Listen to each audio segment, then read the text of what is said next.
नमस्कार। आज हमारे सामने है डॉक्टर रविंद्र पस्तौर की आत्मकथा बाबूनामा। जी इसके कुछ अहम अंश। जी। ये कहानियां एक लंबे प्रशासनिक करियर की, निजी अनुभवों की और फिर रिटायरमेंट के बाद बिल्कुल एक नई राह चुनने की, मतलब एक उद्यमी बनने की। काफी दिलचस्प मोड़। हाँ, तो हमारे पास जो नोट्स और ये अंश हैं जी। वो उनके बचपन की सीख से लेकर प्रशासन के ऊंचे गलियारों तक, और फिर जमीनी प्रयोगों। हाँ, और आखिर में स्टार्टअप की दुनिया तक के सफर को मतलब समेटे हुए हैं। जी। तो आज का इरादा है इन अनुभवों से वो मोती चुनना, वो सबक समझना जिन्होंने डॉक्टर पस्तौर के जीवन को आकार दिया। और जिनसे शायद हमें भी कुछ सीखने को मिल सकता है। बिल्कुल। ये सोचना ही दिलचस्प है ना कि दशकों तक सरकारी सिस्टम का हिस्सा रहा एक सीनियर अधिकारी हाँ।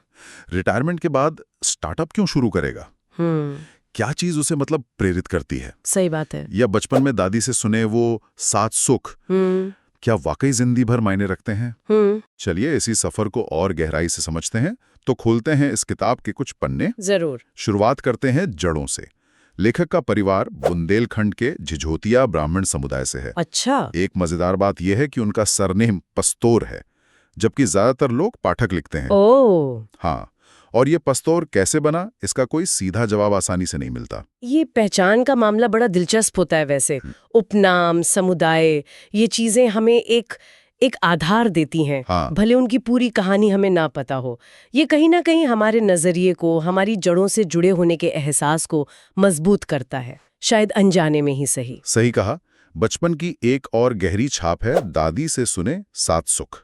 लेखक कहते हैं उन्होंने जिंदगी भर इन्हें पाने की कोशिश की। वो 7 सुख, हाँ मैंने भी पढ़ा उनके बारे में। पहला सुख निरोगी काया, दूजा सुख घर में हो माया, तीजा सुख कुलवंती नारी, चौथा सुख पुत्र हो आज्ञाकारी, जी। पंचम सुख स्वदेश में वासा, छठवां सुख राज हो पासा और सातवां सुख संतोषी जीवन। संतोषी जीवन। हाँ, आजकल की भागदौड़ में ये बातें कितनी प्रासंगिक लगती हैं। बिल्कुल, ये सिर्फ एक लिस्ट नहीं है, ये जीवन का एक संतुलित नक्शा है ना? हाँ, सही। स्वास्थ्य, पैसा, परिवार, समाज में इज्जत और आखिर में मन की शांति यानी संतोष। और गौर करने वाली बात यह है कि संतोष को 7वां यानी सबसे आखिर का सुख बताया गया है। हाँ, ये मैंने भी नोट किया। शायद इसका मतलब है कि बाकी 6 हासिल करने की कोशिश करते हुए भी आखिर में संतोष पाना ही असली मंजिल है।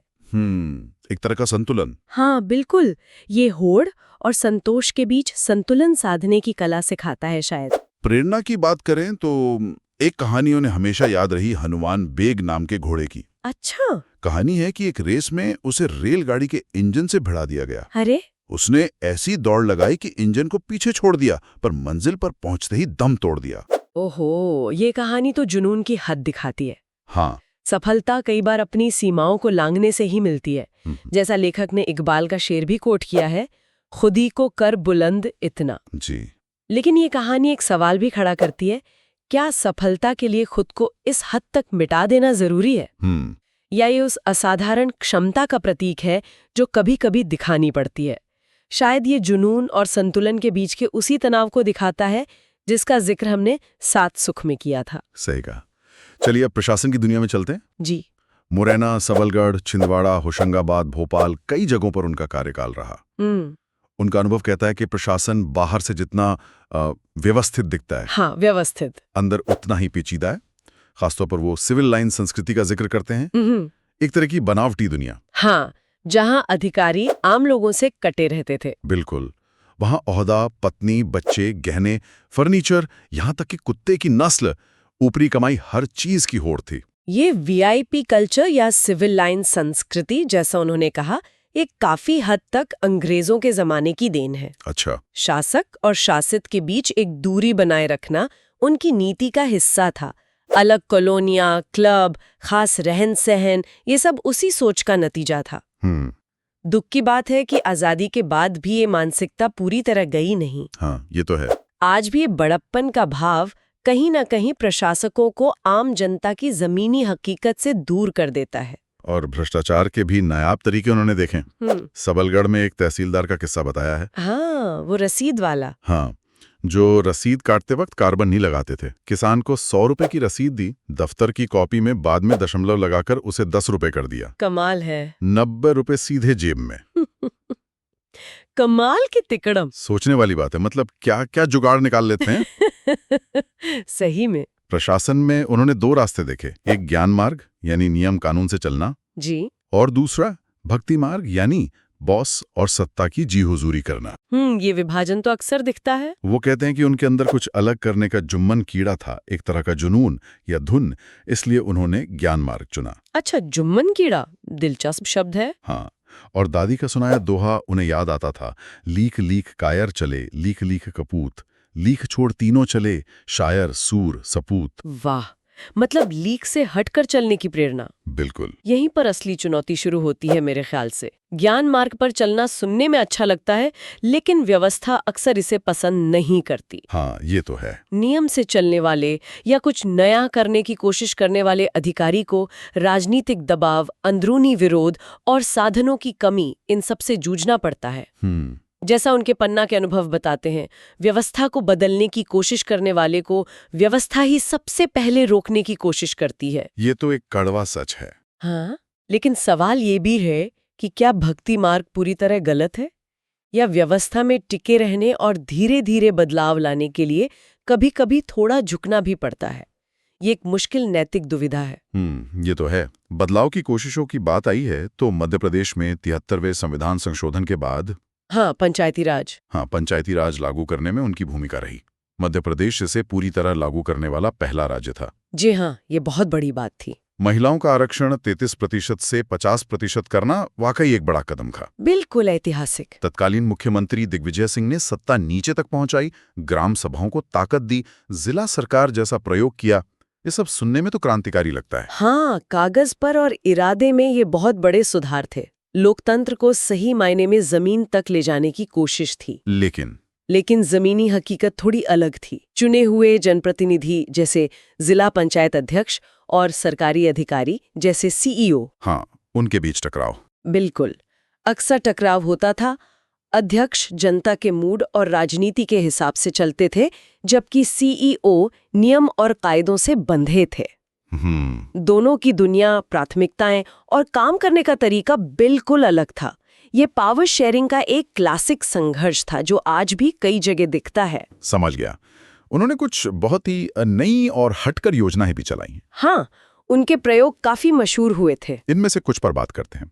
एक थी DPIP यानी जिला गरीबी उन्मूलन परियोजना। अच्छा, DPIP। ये वर्ल्ड बैंक के पैसे से चल रही थी और इसका फंडा था बॉटम अप, यानी योजना ऊपर से थोपने की बजाय नीचे गांव वालों से पूछकर बनाना। ये तो बहुत सही अप्रोच है। सीधे गांव के समूहों, मतलब CIGs के खाते में 20,000 रुपए भेजे गए, कोई सरकारी बाबू बीच में नहीं। वाह। और नतीजे जबरदस्त। औसत आमदनी 53% बढ़ी, लोग काम के लिए बाहर जाना कम हो गए। 53%, ये तो कमाल का असर है। DPIP का मॉडल वाकई असरदार था। हाँ, ये दिखाता है कि जब आप सीधे समुदाय पर भरोसा करते हैं और उन्हें फैसले लेने का अधिकार देते हैं, तो नतीजे कितने बेहतर हो सकते हैं। सही बात है। बीच के लीकेज और लालफीताशाही कम हो जाती है। लेकिन इसी प्रोजेक्ट में उन्हें अपने ही किसी करीबी से धोखा भी मिला, जैसा किताब में जिक्र है। ये दिखाता है कि अच्छे सिस्टम में भी इंसानी फितरत, भरोसा और विश्वासघात एक बड़ा रोल निभाती है। ये तो दुखद है। फिर एक और अनूठी चीज थी ब्रिक्स योजना। ब्रिक्स, ये क्या थी? ये बैंकों का डूबा हुआ कर्ज वसूलने के लिए थे। आइडिया ये था कि जो भी अधिकारी, जैसे तहसीलदार या कलेक्टर, वसूली करेगा, उसे वसूली गई रकम का एक छोटा हिस्सा इंसेंटिव के तौर पर मिलेगा। मध्य प्रदेश में ऐसा पहली बार हुआ था। अरे वाह, ये बड़ा दिलचस्प प्रयोग था। हाँ, इसने अधिकारियों को वसूली के काम में सीधे तौर पर दिलचस्पी लेने के लिए प्रेरित किया होगा। बिल्कुल। अक्सर सरकारी कामों में व्यक्तिगत प्रोत्साहन नहीं होता, इसलिए उनमें ढिलाई आ जाती है। ब्रिक्स ने उस कमी को पूरा करने की कोशिश की। सही। हालांकि इस तरह के इंसेंटिव सिस्टम के अपने खतरे भी हो सकते हैं, जैसे कि वसूली के लिए कहीं ज्यादा सख्ती न बरती जाए। संतुलन साधना यहाँ भी जरूरी था। बिल्कुल। पन्ना में कलेक्टर रहते हुए उन्होंने ग्राम स्वराज को मजबूत करने पर काफी काम किया। हाँ, पन्ना का काम तो काफी चर्चित रहा। अधिकारियों को गांव में रात रुकने को कहा। अच्छा। जन सुनवाई को सिर्फ अर्जी लेने की जगह नहीं, बल्कि मौके पर समाधान देने का मंच बनाया। ये बढ़िया है। GIS मैपिंग यानी ज्योग्राफिकल इंफॉर्मेशन सिस्टम एक तरह से जमीन का डिजिटल नक्शा बनाकर एकीकृत विकास योजनाएं बनाई। टेक्नोलॉजी का सही इस्तेमाल। पैसे की जगह सीधे सामान बांटने पर जोर दिया ताकि बीच में हेराफेरी ना हो।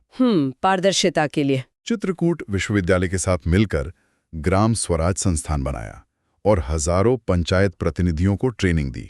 पन्ना का ये मॉडल दिखाता है कि कैसे अलग अलग चीजों को जोड़ के एक बड़ा बदलाव लाया जा सकता है। हाँ, एक होलिस्टिक अप्रोच थी। बिल्कुल, सिर्फ एक योजना नहीं बल्कि पूरा इकोसिस्टम बनाने की कोशिश थी। अधिकारियों का रवैया बदलना, टेक्नोलॉजी का इस्तेमाल, ट्रेनिंग, पारदर्शिता। जी। लेकिन जैसा पहले कहा, ऐसे प्रयासों को टिकाऊ बनाना सबसे बड़ी चुनौती होती है। क्या उनके जाने के बाद भी ये सब वैसे ही चलता रहा? ये सवाल अक्सर रह जाता है। सही बात है। उन्होंने सामाजिक अंकेक्षण, सोशल ऑडिट की भी शुरुआत की। हाँ, सोशल ऑडिट। जहां गांव के लोग खुद सरकारी कामों का हिसाब किताब जांचते थे। ये तो पारदर्शिता और जवाबदेही के लिए बहुत शक्तिशाली हथियार है। हाँ, और स्वयं सहायता समूहों SHGs की महिलाओं के लिए ब्लॉक के हिसाब से अलग अलग रंग की साड़ियां तय की। एक तरह का SHG ड्रेस कोड। अच्छा, ड्रेस कोड। हाँ, इससे उनमें एकता, पहचान और आत्मविश्वास आया। सोशल ऑडिट तो जरूरी है ही, और ये SHG ड्रेस कोड सुनने में छोटी बात लग सकती है, पर ये पहचान और गर्व का भाव पैदा करती है। बिल्कुल। जो खासकर महिलाओं के सशक्तिकरण के लिए बहुत मायने रखता है। ये सारे उदाहरण दिखाते हैं कि डॉक्टर पस्तोर सिर्फ लकीर के फकीर नहीं थे। हाँ, वो लगातार नए रास्ते तलाश रहे थे। बिल्कुल, सिस्टम में रहते हुए भी सिस्टम को बेहतर बनाने की कोशिश कर रहे थे। और फिर आता है रिटायरमेंट के बाद का दौर। हाँ, ये सबसे चौंकाने वाला हिस्सा है शायद। उनके पास मध्य प्रदेश RERA यानी रियल एस्टेट रेगुलेटरी अथॉरिटी के अध्यक्ष बनने का ऑफर था, एक और सरकारी पद। लेकिन उन्होंने चुना उद्यमिता का रास्ता। फसल नाम से एग्रीटेक स्टार्टअप शुरू किया। ये फैसला वाकई चौंकाता है। इतने सालों की सरकारी नौकरी के बाद ये रिस्क। हाँ, क्यों? उनके मन में भी सवाल था, क्या मुझ में अब भी वो रजोगुण बाकी है, वो आग जो बिजनेस के लिए चाहिए? ये ट्रांजिशन बहुत बड़ा है, एक प्रशासक से उद्यमी बनना। बिल्कुल। इसमें कई मनोवैज्ञानिक बाधाएं आती हैं। पहला तो आत्मसंदेह, क्या मैं कर पाऊंगा? हाँ। सालों तक एक सुरक्षित दायरे में रहने के बाद अनिश्चितता में कूदना, फिर असफलता का डर। सरकारी नौकरी में असफलता के मायने अलग होते हैं, बिजनेस में तो सब कुछ दांव पर होता है। फिर रिजेक्शन झेलने की हिम्मत, जैसे जैक मा का उदाहरण दिया उन्होंने। हाँ बिल्कुल, कितनी बार रिजेक्ट किया गया था उन्हें। और एक और चीज होती है इम्पोस्टर सिंड्रोम। इम्पोस्टर सिंड्रोम, हाँ, ये लगना कि मैं सफलता के लायक नहीं हूं या ये बस तुक्का है। इन सब से निपटना पड़ता है। समझ गया।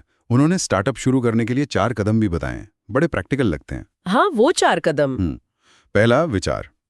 ऐसा आइडिया जो वाकई किसी की जरूरत पूरी करे, कोई समस्या सुलझाए। जैसे कैनवा ने डिजाइनिंग आसान कर दी। सही, प्रॉब्लम सोल्यूशन फिट। इसे ठीक से समझना, आपका प्रोडक्ट कौन और क्यों खरीदेगा। मार्केट साइज और कस्टमर सेगमेंट। तीसरा, शत्रु। आपके कॉम्पिटिटर कौन है, उनसे बेहतर क्या दे रहे हैं, सिर्फ नकल नहीं बल्कि उनसे अच्छा समाधान। हाँ, कॉम्पिटिटिव एडवांटेज। और चौथा, अवसर। उन शुरुआती ग्राहकों, अर्ली अडॉप्टर्स को ढूंढना जो आपके नए आइडिया पर भरोसा करके उसे सबसे पहले अपनाएंगे। बिल्कुल, वो पहले 10 या 100 ग्राहक बहुत जरूरी होते हैं। फंडिंग को लेकर भी उन्होंने आगाह किया है। बायजूस का उदाहरण दिया। हाँ, वो फंडिंग वाला किस्सा कि कैसे जरूरत से ज्यादा फंडिंग और सिर्फ विस्तार पर ध्यान देने से इतनी बड़ी कंपनी मुश्किल में आ गई। सही। उनका कहना है कि शुरुआत कम से कम बाहरी पैसे से करनी चाहिए ताकि फोकस ग्राहक पर रहे, निवेशकों पर नहीं। ये बातें बहुत महत्वपूर्ण है। अक्सर स्टार्टअप की दुनिया ग्लैमर और फंडिंग के इर्द गिर्द घूमती दिखती है। हाँ, आजकल तो यही हवा है। लेकिन असली नींव वही 4 चीजें हैं: प्रॉब्लम, मार्केट, कंपटीशन और पहले ग्राहक। फंडिंग एक टूल है, मंजिल नहीं। और उनका इकिगाई का जिक्र करना भी अहम है। इकिगाई, ये क्या है? इकिगाई एक जापानीज कॉन्सेप्ट है। मतलब वो काम ढूंढना जिसमें आपका पैशन हो, जिसमें आप अच्छे हो, जिससे पैसा कमाया जा सके और जिसकी दुनिया को जरूरत हो। अच्छा, पैशन, स्किल, पैसा और जरूरत। हाँ, जब ये चारों मिलते हैं तब काम सिर्फ काम नहीं रहता, जीवन का मकसद बन जाता है। वाह। साथ ही स्टीवन कोवे का हवाला देकर वो याद दिलाते हैं कि सफलता रातों रात नहीं मिलती, ये अच्छी आदतों का नतीजा है। लगातार सीखते रहना और टिके रहना जरूरी है। धैर्य रखना पड़ता है। तो डॉक्टर पस्तूर की बाबूनामा सिर्फ एक अफसर की कहानी नहीं है। बिल्कुल नहीं। ये अनुभवों का एक ऐसा गुलदस्ता है जिसमें प्रशासन की पेचीदगियां, बदलाव की जद्दोजहद, जमीनी हकीकत से जुड़ने की कोशिश और जिंदगी के किसी भी मोड़ पर नई शुरुआत करने का हौसला, सब कुछ है। हाँ, इसमें आदर्श भी हैं और यथार्थ भी। बिल्कुल। ये जीवन यात्रा दिखाती है कि कैसे एक व्यक्ति नियमों के दायरे में रहकर भी, मतलब ज्ञान मार्ग पर चलकर, और उस दायरे से बाहर आकर भी, जैसे उद्यमिता में, समाज पर असर डाल सकता है। सही। ये कर्म यानी एक्शन लेते रहने के महत्व को रेखांकित करती है, चाहे चुनौतियां कितनी भी हों। और विवेक बनाए रखने की जरूरत। हाँ, और साथ ही अपने विवेक यानी सही गलत की समझ को बनाए रखने की जरूरत पर भी जोर देती है, चाहे वो प्रशासन हो या बिजनेस। तो आखिर में ये सवाल सोचने लायक है, किसी समाज या व्यवस्था में असली और टिकाऊ बदलाव लाने के लिए ज्यादा क्या मायने रखता है? क्या एक व्यक्ति का जुनून, ईमानदारी और लीक से हटकर चलने का साहस, जैसा डॉक्टर पास्टोर ने बार बार दिखाया, या फिर सही नीतियां, पर्याप्त संसाधन और एक ऐसा माहौल जो ऐसे लोगों को काम करने दे और उनके प्रयासों को आगे बढ़ाए? शायद इन दोनों के संतुलन में ही छिपा है। हाँ, शायद। इस पर सोचिएगा जरूर।